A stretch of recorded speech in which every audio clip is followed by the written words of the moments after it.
Hello everyone, good afternoon सभी को। आज मेरा एग्ज़ाम था सेक्शन कंट्रोलर का।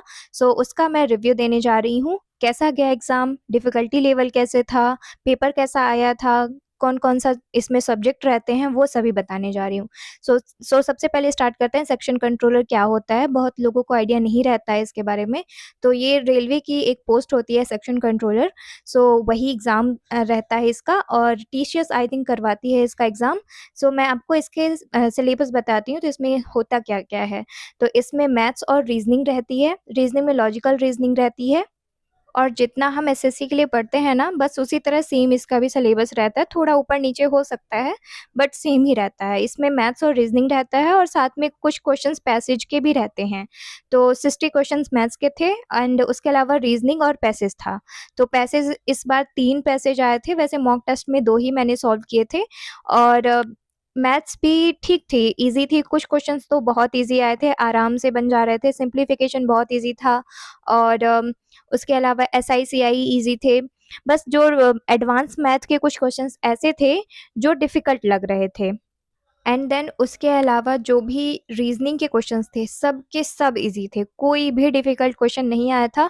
मुझसे एक रीज़निंग का क्वेश्चन छूट गया था, क्योंकि टाइम नहीं बचा था। सिटिंग अरेंजमेंट में स्क्वायर वाला जो क्वेश्चन आता है, वो वाला था, और टाइम इतना नहीं था, तो मैं इसमें दे नहीं पा रही मैंने सोचा कि इसको हटाती हूँ, और भी क्वेश्चंस जो बचे हुए हैं, मैं उनको करती हूँ। एग्ज़ाम 2 घंटे का होता है, और आराम से आप कर सकते हो। मेरे को मैथ्स में मतलब कि मिक्स क्वेश्चन थे। पहले ओल्ड पैटर्न था, तो उसमें अलग-अलग करके रहता था, बट इसमें मिक्स थे। न्यू पैटर्न में, और क्वेश्चंस बहुत अच्छे आए थे, ईज़ी क्वेश्चंस थे, और मैंने 94 अटेम्प्ट किए हैं, और आई थिंक अगर 12-13 भी गलत हुए तो शायद कट ऑफ निकल जानी चाहिए।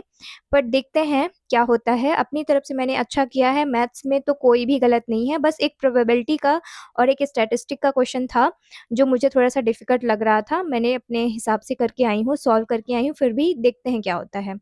और हाँ, मैथ्स में बताती हूँ कौन-कौन से सब्जेक्ट्स आए थे। स्टैटिस्टिक आई थी, प्रोबेबिलिटी आया था, एसआई, सीआई, स्पीड डिस्टेंस आया था, एंड सिम्प्लिफिकेशन हो गया, मेंसुरेशन हो गया, और ज्योमेट्री से भी आए थे क्वेश्चन, एंड मिक्सर एलिगेशन से भी आए थे। मतलब पूरा मैथ्स कवर किया था। और रीज़निंग में जो ये इमेज और पिक्चर्स वाले होते हैं, वो नहीं आए थे, बट उसके अलावा जितने भी क्वेश्चंस होते हैं नॉर्मली सिटिंग अरेंजमेंट से आ गया, और जो नहीं सिंबल और लेटर मिल के बना देता है, एंड देन लेफ्ट से राइट पूछ लेगा, या फिर मिक्स करके दे देता है, वो वाले, या फिर वो एक मीनिंग दे देगा, एंड देन पूछ लेगा कि आप इसको अल्फ़ाबेटिकल ऑर्डर में लगा दो, देन उसके बाद लेफ्ट राइट से पूछ लेता है। वो क्वेश्चन थे। ओवरऑल एग्ज़ाम बहुत अच्छा गया था मेरा, एंड 94 अटेम्प्ट्स करके आई हूँ। पैसेज भी मैं नहीं बोलती ईज़ी तो नहीं, मॉडरेट टू हार्ड था पैसेज, बट अपने हिसाब से मैंने सही करके आया है। आई थिंक 1-2 मान लीजिए गलत भी हो सकता है, बट मैंने अच्छे से आराम से पढ़कर ही पैसेज को सॉल्व किया है, क्योंकि जब मैं पैसेज कर रही थी ना, तब मैंने देखा था टाइम 40 मिनट बचे हुए थे मेरे पास। तो मैं आराम से पढ़-पढ़ के दे रही थी, और अपोज़िट जो पूछा गया था ना, वो मुझे नहीं समझ में आ रहा था कि इसका अपोज़िट क्या होगा। बट मैंने अपने हिसाब से कर लिया है, अब देखा जाएगा जो भी होगा। एंड बस यही था, मैंने अपना हिसाब से अपना रिव्यू दे दिया है, जैसा भी मेरा एग्ज़ाम गया है। And thank you for watching my videos. और आपको भी सेक्शन कंट्रोलर ने जिसने भी फॉर्म भरा है, जिसने भी अटेम्प्ट किया है एग्ज़ाम, एंड कितने क्वेश्चन्स आपने अटेम्प्ट किए हैं, वो सब आप कमेंट करना। और जिसको भी इसका आइडिया नहीं था एग्ज़ाम का, आप ध्यान रखना नेक्स्ट टाइम आप भरना, क्योंकि इसमें मैथ्स एंड रीज़निंग आती है बस। जीएस नहीं आती, इंग्लिश नहीं आती। तो आपके लिए जिनका मैथ और रीज़निंग स्ट्रॉन्ग है, उनके लिए ये एग्ज़ाम बहुत अच्छा है।